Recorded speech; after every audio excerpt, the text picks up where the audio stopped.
Hello everyone. Let's discuss today's The Hindu editorial page. The first article is an ambitious push for values, ethics in higher education.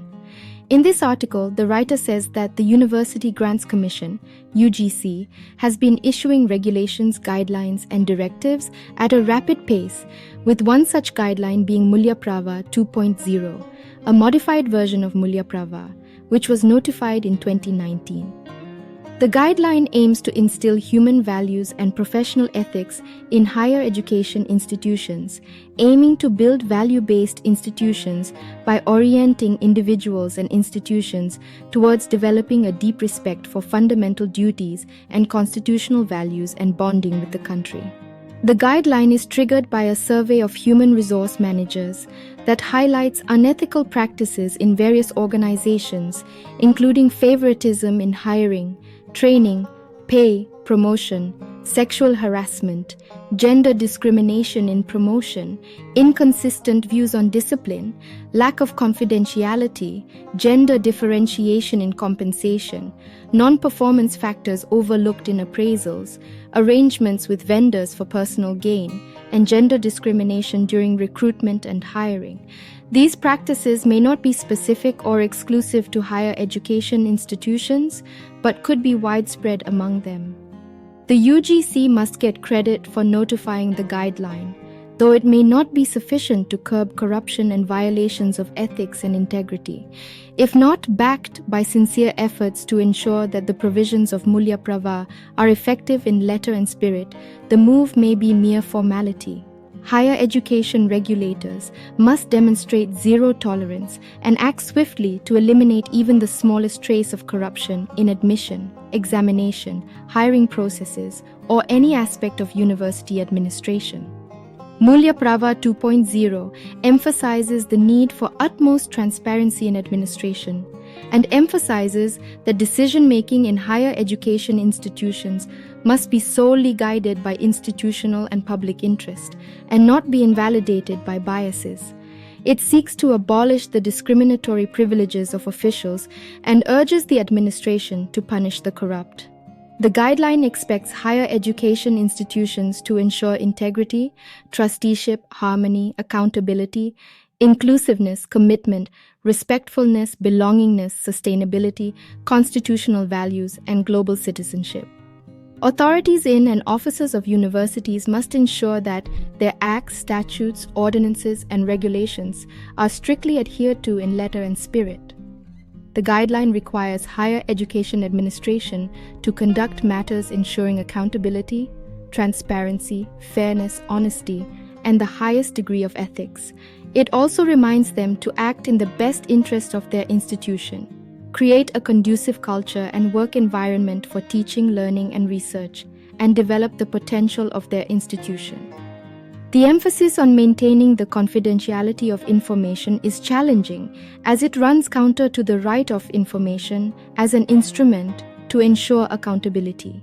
Higher education institutions must therefore maintain the confidentiality of their information to ensure the integrity of their institutions and the integrity of their institutions. The next article is Curb the Disillusionment with the Traditional Rule of Law. In this article, the writer says that the rule of law is a fundamental principle that sets the boundaries between right and wrong, and it is the duty of citizens to respect the norms set by their guru. In the modern secular context, we are taught to respect the fundamental norm, the Constitution of India. Even the father of the nation, M.K. Gandhi, considered the normative raison d'etre sacrosanct and believed that a duly enacted law needed to be respected. However, today, the rule of law faces a new credibility crisis, and the normative raison d'etre is subjected to disillusionments of two kinds: outdatedness or infirmities in the laws, and an altered perception of law itself that treats law as a power resource that can be molded according to social requirements. The Jan Vishwas Amendment of Provision Act 2023 was passed to bring about changes in 42 central acts of varied genre, ranging from the Indian Post Office Act 1898, the Railways Act 1989, and the Cinematograph Act 1952. The Act aimed to facilitate business activities in the statement of objects and reasons, which stated the objectives of outdated rules and regulations being anathema to democratic governance, reducing compliance burden, giving impetus to business and improving the cost of living. Fear of imprisonment for minor offenses being a major factor hampering the growth of the business ecosystem.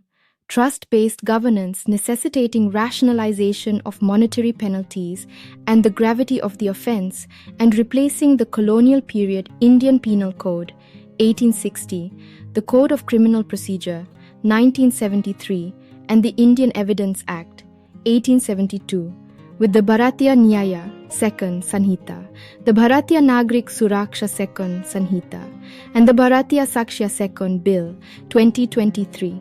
These new Indian penal laws have been envisioned to shed the colonial law legacy and update them to modern thinking in the field.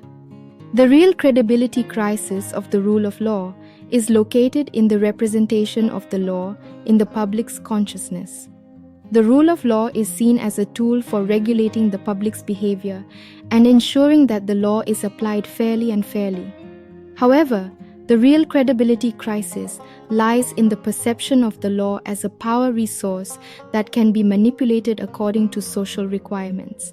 In conclusion, the rule of law faces a new credibility crisis due to outdatedness and infirmities in the laws. The government has addressed this problem by passing the Jan Vishwas Act 2023, which brought about changes in 42 central acts of various genres. The real credibility crisis lies in the perception of the law as a power resource that can be manipulated according to social requirements.